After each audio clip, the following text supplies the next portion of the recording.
mempengaruhi gaya. Apa sih yang menyebabkan gaya itu terjadi? Tujuannya apa? Tujuannya kalian bisa mengidentifikasi, kalian bisa mencari penyebab terjadinya sebuah gaya. Contoh yang pertama. Contoh yang pertama, Bu Ferni mempunyai ada yang tahu ini apa? Bola basket.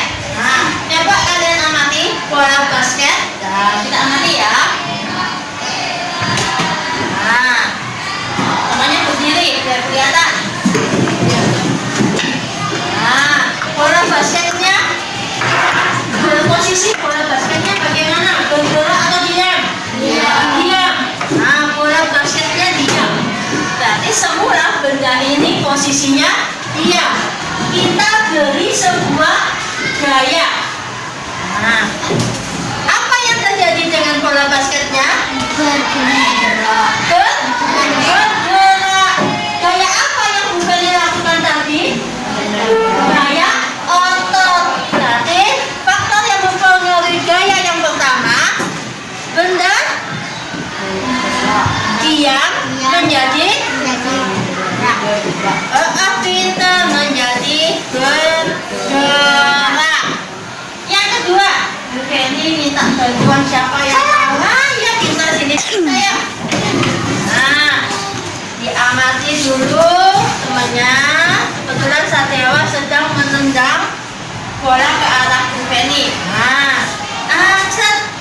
Bolanya bagaimana? Apakah tetap bergerak? Tidak. Bolanya bagaimana? Diam. Berarti yang kedua. Terima kasih Dewa. Benda bergerak menjadi apa nak? Diam. Menjadi diam. Sekarang yang kedua, siapa yang mau bantu Bu Ferni lagi? Ayo. Sekarang yang melakukan jaga Viola. Ayo Viola. Gantian. Perhatikan Viola ya. Viola sedang menendang bola mengenai gawang di sini. Nanti Bapak kenakan ini ya. Bapak. Apakah bolanya masuk ke dalam kursi? Tidak. Tadi bolanya bagaimana? Bolanya bagaimana? Memantul. Sama seperti ketika kamu melihat sepak bola sedang pemain sepak bola sedang memasukkan ke gawang, tiba-tiba kena tiang. Tadi posisi bolanya di mana? Memantul, tidak masuk ke gawang. Bagus, beri tepuk tangan buat Viola. Terima kasih. Ini berarti gaya dapat mengubah apa? Memantul. Ada gaya dapat mengubah arah benda. Misalnya kamu lihat bendera di depan. Apakah tetap biru? Ya, pasti kan berkibar. Berkibarnya kena angin. Itu berarti gayanya dapat mengubah arah benda. Yang kedua, Bu Ferni minta tolong Faisal. Untuk bagaimana?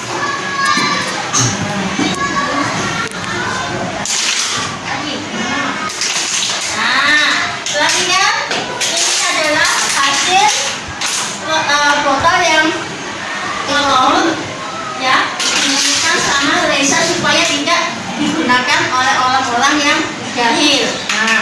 Bagaimana bentuk botolnya? Apakah sama seperti semula? Tidak. Botolnya bentuknya bagaimana? Tetap atau berubah? Berubah. Berarti gaya dapat merubah. Gaya dapat merubah bentuk benda. Jadi kesimpulannya, perhatikan anak-anak sudah tadi. Kesimpulannya, yang pertama faktor yang mempengaruhi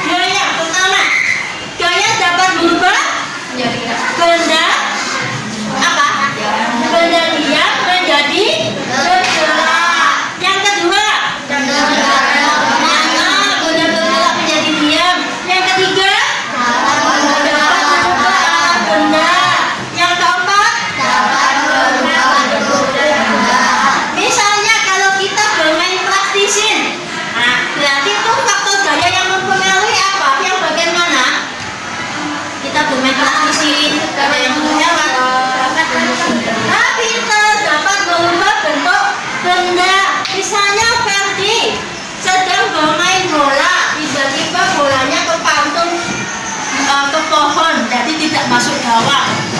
Itu contoh yang mana? Pintar dapat merubah arah benda. Kemudian misalnya Dewa sedang naik mobil. Nah, mulai kreasi ceritanya. Kemudian tiba-tiba mobilnya mogok, kemudian didorong. Berarti apa itu? Benda bergerak ada yang bergerak. Kalau mobilnya mogok didorong, benda diam menjadi bergerak. Nah, kalau mobil yang tadinya bergerak tiba-tiba mogok, itu baru benda bergerak menjadi diam. Dari sini anak-anak sudah paham semua? Sudah ya? Nah, di rumah kalian cari contoh yang lainnya yang berhubungan dengan faktor yang mempengaruhi sebuah gaya. Assalamualaikum warahmatullahi wabarakatuh.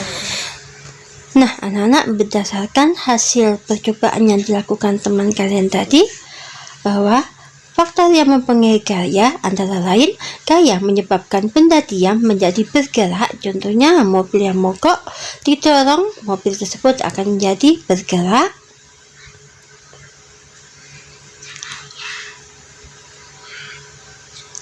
Dua, benda bergerak menjadi diam. Contoh saat kita menghentikan bola dengan kaki atau mengerem sepeda. Juga masih banyak contoh yang lainnya. Misalnya kita menghentikan sebuah kendaraan. Nah, bisa seperti itu. Yang ketiga, gaya dapat merubah arah benda. Misalnya saat kita bermain bola, bola tersebut terpantul oleh tiang gawang, atau ketika kita melihat daun-daun yang bergerak tertiup oleh angin, bisa juga bendera dan sebagainya. 4, gaya dapat merubah bentuk benda. Misalnya saat kita bermain plastisin, kan kita merubah benda menjadi berbagai macam benda tersebut dari plastisin, atau saat kita membuat guci dari tanah liat. 5, mengubah kecepatan gaya atau kecepatan gerak benda. Misalnya saat kita mengayuh sepeda, kemudian kita percepat sepeda tersebut sehingga kita jalan sepeda tersebut lebih cepat. Atau saat kita bermain bola, kita mempercepat tendangan ke bola tersebut sehingga bola bergerak lebih cepat dari semula. Bisa juga saat kalian bermain mobil-mobilan. Nah, pertama digerak pelan-pelan, kemudian bisa lebih cepat lagi. Kalian bisa mencari contoh yang lain tentang faktor mempengaruhi gaya di lingkungan sekitar kita. Nah, anak-anak, sampai di sini dulu materi hari ini tentang pengaruh gaya terhadap benda. Nah, berikut ini Ibu berikan contoh-contoh yang lainnya yang kemungkinan bisa terjadi di lingkungan sekitar kita. Tetap semangat belajar dan tetap jaga protokol kesehatan. Assalamualaikum warahmatullahi wabarakatuh.